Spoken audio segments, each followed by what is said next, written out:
GEM International is a new diamond explorer in the richest diamond-producing country in Africa, located next to the fourth largest producing diamond mine in the world. International Spotlight is on an 1109-carat diamond, recently discovered in Africa by a fellow Canadian junior, with a proven operator and finance team. GEM International trades on the TSX Venture Exchange, symbol GI. Visit us at gemdiamondmining.com. I'm Larry Ray, President and CEO of American Manganese, Inc., listed on the TSX Venture, ticker symbol AMY, A-M-Y, with proprietary patents in the U.S., China, and South Africa. Our focus is on recycling lithium-ion batteries for electric vehicles. China recently legislated the responsibility for recycling onto their electric vehicle manufacturers and importers. For more information, please visit AmericanManganeseInc.com or phone me, Larry Ray, at 778-574-4444. You're listening to HowStreet.com radio, available online at TalkDigitalNetwork.com. Welcome to HowStreet.com radio, the online source for market opinions. Here is Jim Goddard. Our guest is Rick Ackerman, editor of the newsletter Rick's Picks. His website is rickackerman.com. He's speaking to us from Superior, Colorado. Welcome back to the show, Rick. Thanks for inviting me on, Jim. You commented today on a curious article in the Wall Street Journal. Can you maybe explain? Well, this was a column that I saw a week ago. You know, this bull market is just kind of moving relentlessly higher against a backdrop now of 4 consecutive quarters of declining earnings. And these are not small declines. I think the report for Q2 came in 4.7% below the earnings of a year ago. So if you'd known, if this is one of those times when if you were really smart and you saw it coming, you would have been completely out of the market or shorted a year and a half ago. And of course, this latest move would have crushed you. No mystery as to why stocks have contrived to ignore earnings.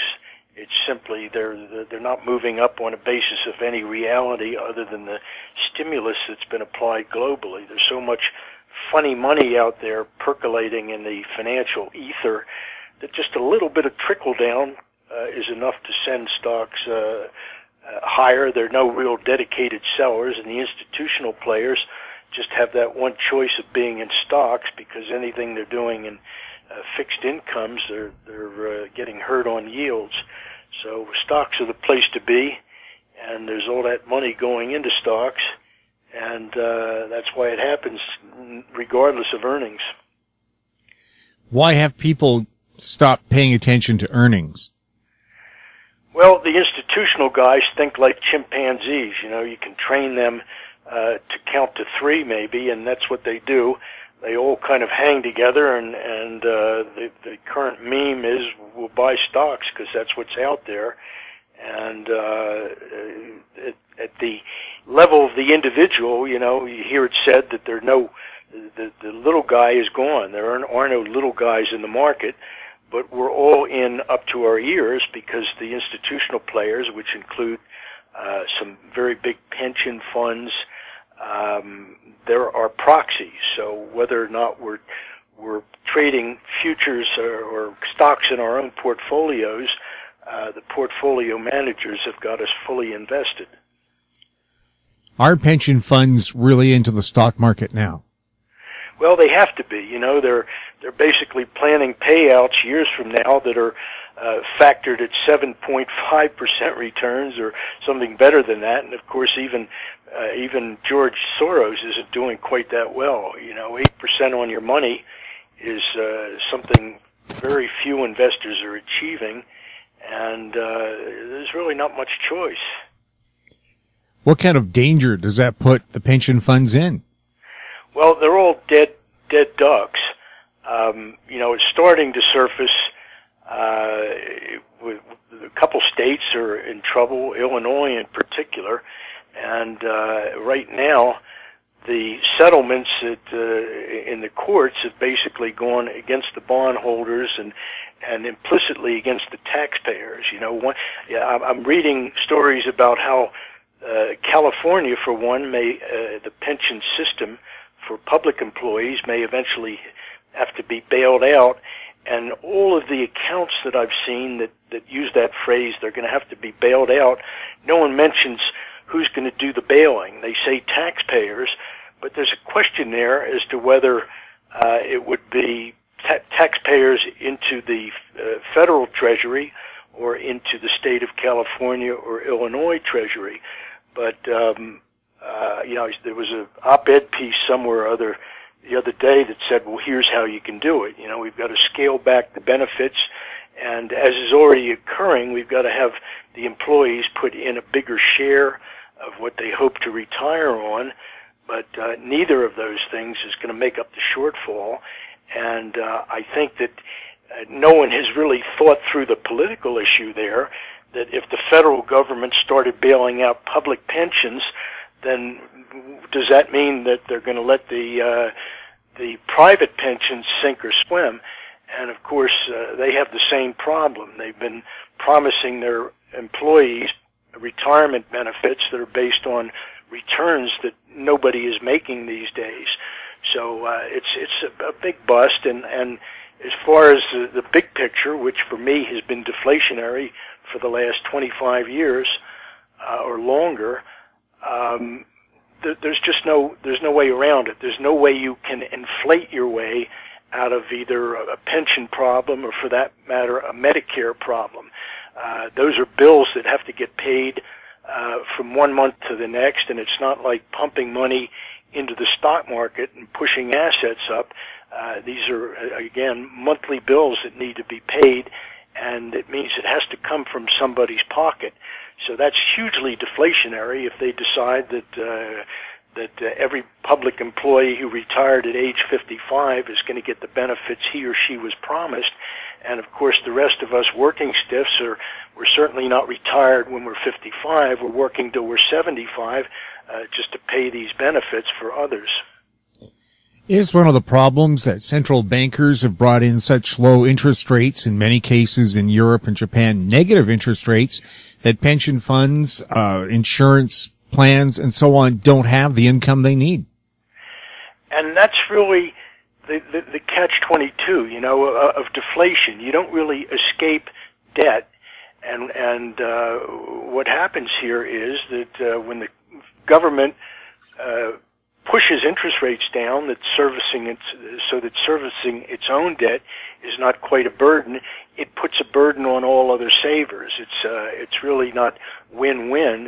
It's a zero-sum game, or actually worse, because we're piling up debt that is going to have to be redeemed in some way or defaulted on by our children. How much of a risk is that to banks right now? Well, the banks are not so much immersed in the pension world as they are in bets they've made. Banks make their money essentially by lending, but in this case, they've loaned very heavily into the energy industry. That was the bright idea that came in the wake of the 2007-2008 financial collapse. All of the bets up to that point had been made in real estate. So we came out of that.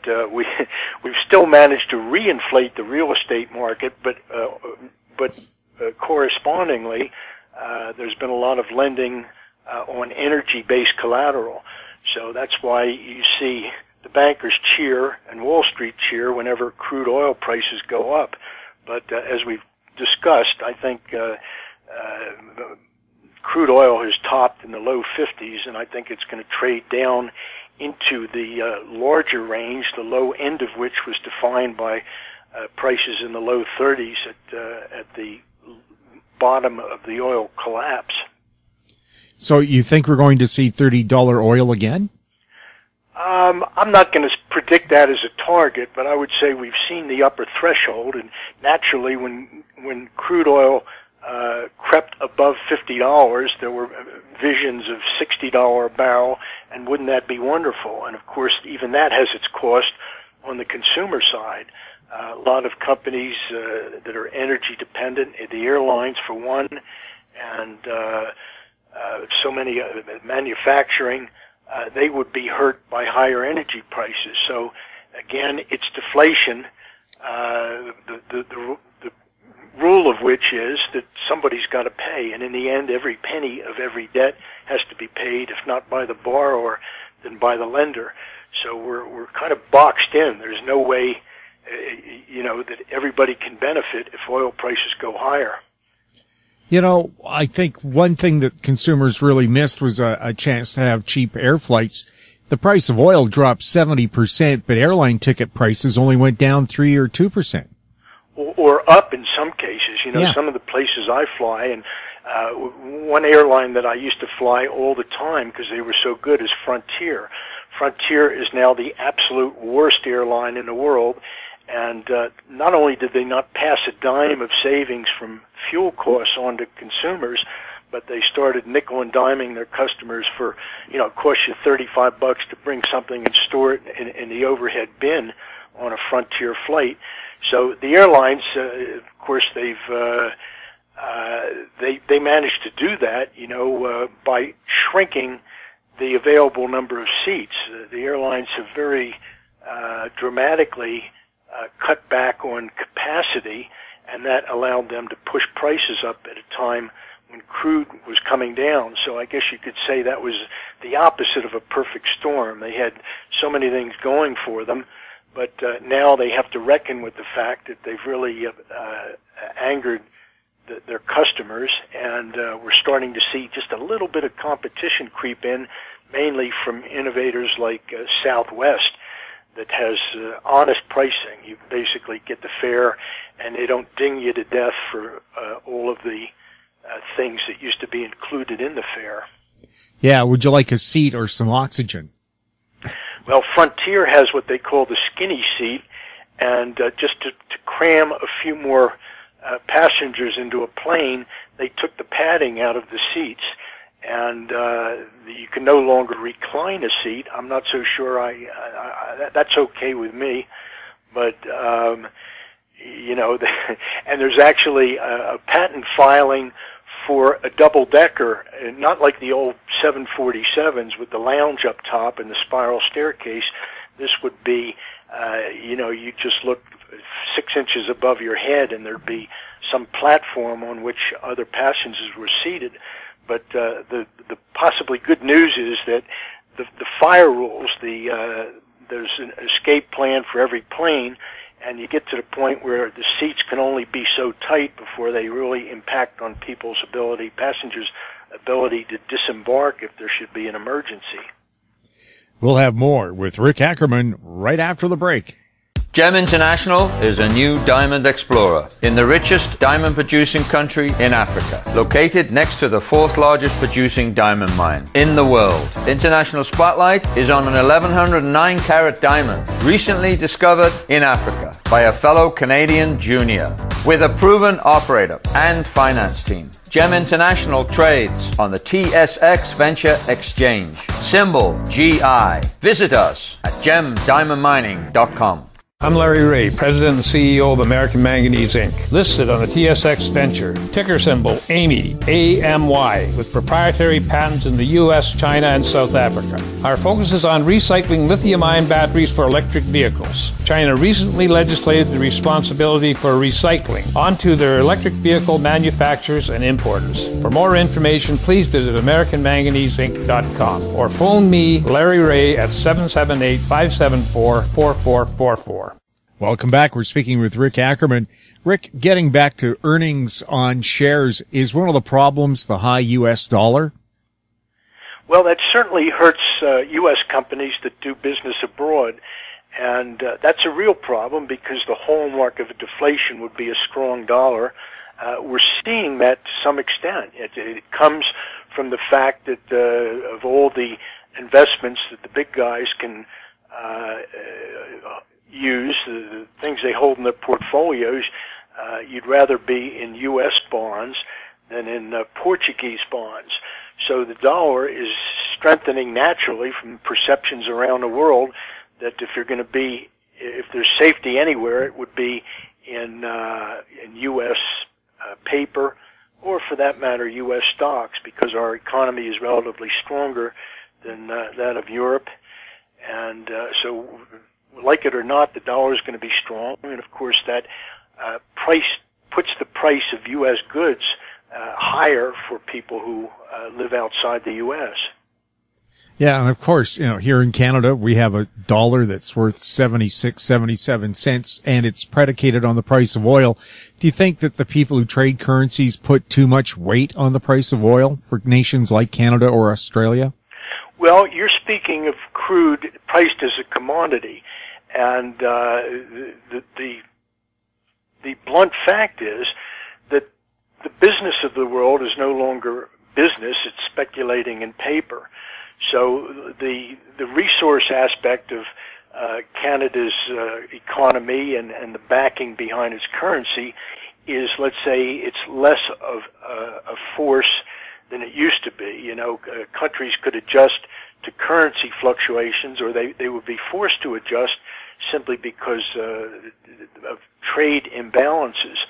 But real commerce these days plays such a small role in the bigger financial picture. We've got global GDP, let's put it somewhere around 75 trillion dollars, but the size of the financial shell game is close to I've heard estimates above $1 quadrillion. So in that sense, just getting down to the bottom line, the business of this world is no longer business and services and goods. It's really business in speculating in financial instruments and stocks. Derivatives of derivatives of derivatives. Well, that keeps happening no matter what our experience. 2007 and 8, the great financial collapse seems to have taught us very little. A lot of the leveraging simply shifted from the U.S. real estate market into other forms of collateral. That's why London has prospered. The rules there were sort of loosey-goosey, and it allowed the process of I'm getting it mixed up with a dermatological condition, hypothecation. And hypothecation or rehypothecation is simply taking what you would call defunct collateral and leveraging it out 10 times. You have a brokerage account that's been closed out, but while it was still viable, there may have been 5 or 10 instruments created based on that stockbroker account held in London. And ordinarily you'd think, well, if the account becomes defunct or there's no money in it, that it would reverse telescope the leveraging that had been done, but that's not the case. It just continues to grow and grow and grow without any thought at all as to the condition of the primary collateral. Is that something like purchasing debt, where you can buy $10,000 worth of debt for $50 and then see what you can get on it? That's obviously a form of, that's actually deleveraging to an extent. If you're buying dubious receivables, then you're probably not going to get back 100 cents on the dollar. But of course, it does allow the instrument itself it allows it to continue its life. It might otherwise be dead, but for the fact that you've got a lot of people clamoring for bad paper that yields, it used to be, junk yields were pretty relatively high, but these days, such as the demand for yields above the level of AAA safety, that people are willing to take relatively big risks for small returns. So that's why if you look at some of these proxies for junk paper, one of them trades under the symbol JNK. Well, it's had a glorious bull market, and it seems like nothing will kill it. A lot of people keep predicting that we're going to see another super major correction either late August, early September. Do you see such a thing? Well, I think such a thing is inevitable, but I hesitate to predict when it might happen. Back in 1991, we used to think of the problem. In that case, it was third world debt, and then later the S&L fiasco, and those numbers were under $1 trillion. You know, $300, $400, $500 million were the amounts associated with the S&L problem, and third world debt was a little higher. But even if you put it all together, totaled it up, it didn't amount to a speck of what has been amassed since then. So, you know, anybody predicting a collapse back in 91, 92, there would have been a failure of the imagination to see how much higher the debt levels were going. Rick, was there anything else you wanted to bring up today? Well, I have hammered one investment that I think is it's been a big winner. It's been a winner for 39 years. That's long-term Treasuries, and it's a mistake to think that just because they've come down to a recent low of, I think it was 2.11 or 0.12 on the 30-year, that they can't go still much lower. And I have hung a forecast out at 1.64%. But when I look at the really long-term charts, it's possible for me to project something as low as 0.7% on the U.S. 30-year.